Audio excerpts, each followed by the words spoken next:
I'm Amanda, and this is The Middle of It, a podcast for women who are in it, the thick of it.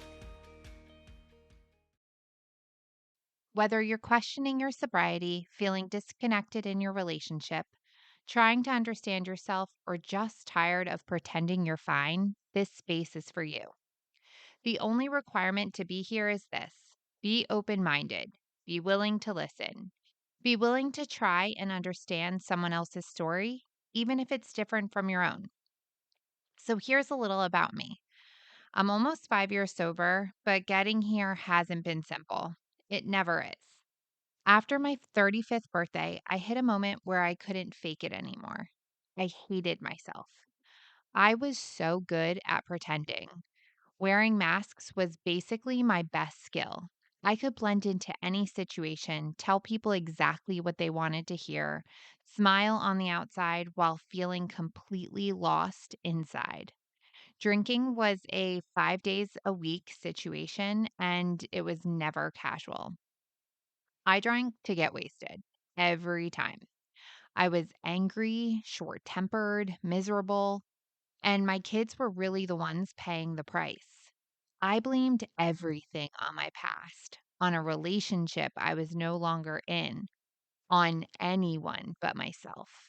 Until one day, I ran out of people to blame. And the thing that haunted me most, the thing that kept playing in my head, was something I had screamed at my addict ex more times than I can count. If I was the one with the problem, I'd do something about it. Well, that one definitely came back around. That was during the COVID lockdowns. On October 24th, 2020, I sat with that voice in my head and decided to do some digging. I first happened to watch a Watch What Happens Live with Andy Cohen episode, and there was Bronwyn from Real Housewives of, I think, Orange County, and Glennon Doyle, who had just came out with Untamed. And I was actually sitting there planning on going to Target to buy the book.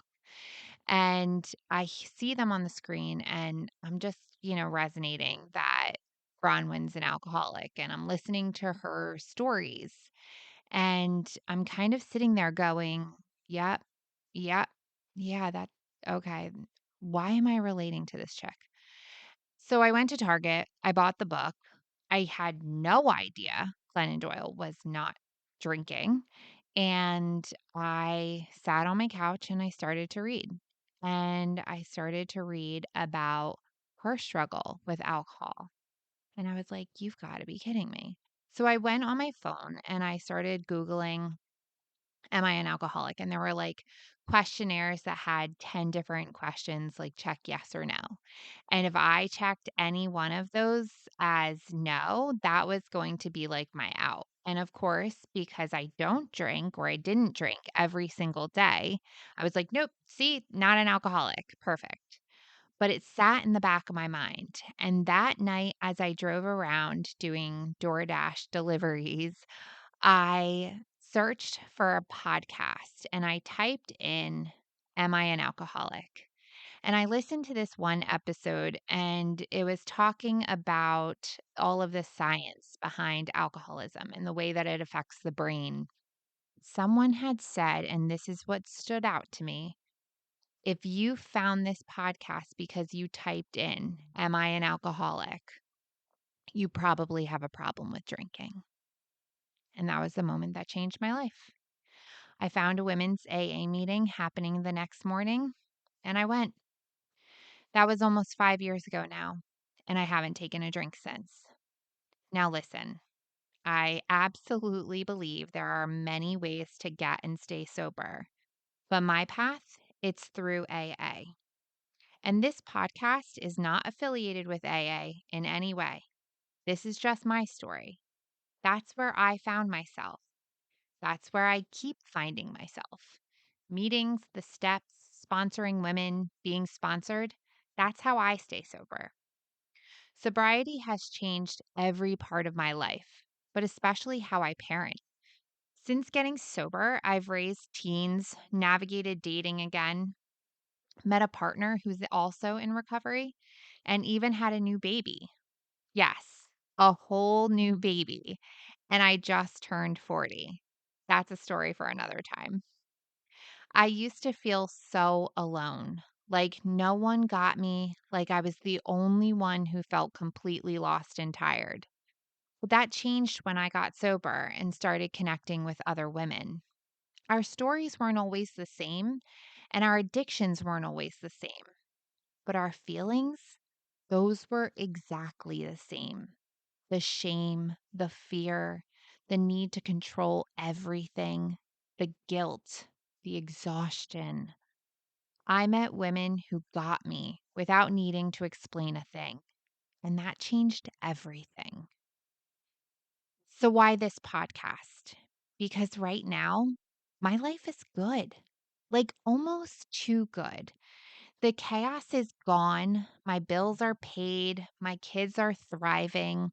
I'm doing fulfilling work. I have a beautiful baby who brings me joy every day. And still, I get stuck because peace can feel foreign when you've lived in survival mode for so long. So, this is where we talk about all of it: sobriety, parenting, food and body stuff, relationships, inner growth, control, and even the forks in the road when we don't really know what's coming next. You won't find influencer energy here. No Pinterest perfect advice. I spent too long wearing masks to ever go back to pretending. This podcast is for real women living real lives. If you're someone who learns best from honesty, not highlight reels, then I think you're going to feel right at home. So, what can you expect? You'll hear solo episodes from me. You'll hear from friends who are also walking this path. And soon, hopefully, you'll hear from listeners just like you, because this is our space, not mine alone. It's a space to listen, to learn, to feel less alone, and maybe even to grow together. So, let's talk a little bit about what being in the middle of it actually means. Because if you're like me, you spend a lot of time wondering why you don't feel like your life looks like one of those before and after stories we see everywhere. Let's start with the obvious. Society loves a good transformation, the glow ups, the revenge bods. We get fed the before and after narrative constantly, but we skip the middle. And that's actually the most important part. It's the part where you're trying to figure it out, where you fall on your face, get back up, question everything, change your mind, and try again.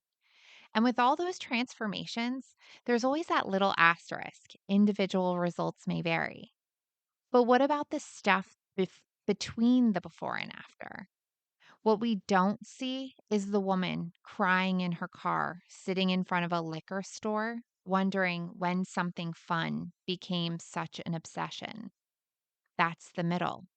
And because we never see it, we start to think we're doing it wrong. I remember once seeing a side by side of a woman who had transformed her home and life in 90 days by using an organization app. And I found myself thinking, wow, I'm over here doing recovery, parenting 4 kids, building a life, and I don't think anyone would notice or be able to see a difference. And the truth is, I don't even want her life, but I still compared. That's how sneaky the before after myth is. Let me ask you something right now. Have you ever looked at someone else's after and felt like your middle was just failure? Let me tell you what the middle actually looked like for me, starting with sobriety. The before, hot, shaky mess. Sitting in the back of the room, raw, confused, terrified, just trying to disappear. Now I walk into that same home group like it's a second family. I say hi to all the regulars, catch up with the ladies, and feel at home. But the transformation didn't happen overnight. It didn't even happen cleanly. The middle was messy, questioning if I really needed to be sober, trying tons of different meetings. Some I liked, some I took a pass on. Sitting through business meetings that were full of drama, that kind of freaked me out. And it took me over a year to do the steps, which definitely wasn't the quick fix that I was looking for. Still, the middle of sobriety is where the real healing happened, where I started to get it, where I learned what kind of recovery works for me, and where I started showing up for myself, even when I didn't feel worthy. One of my daughters, I'm deep in the middle with her right now. When she was little, she was my shadow, my ride or die. She wanted to go everywhere with me. It didn't matter if it was grocery shopping, running errands, whatever. She was jumping in the car. Now, she barely wants to go anywhere with me unless I'm driving her to the mall or across town to one of her friends' houses. She rolls her eyes at all my jokes and tells me how cringy I am. And that part, it hurts. It's confusing. It's the middle. But I hold on to the deep, honest hope that we'll find our way back to one another. That that that we have something coming to us, like a new mother-daughter bond waiting for us on the other side or something. That hope keeps me going. But this part, it definitely sucks. And can we also talk about this podcast? This is definitely the beginning.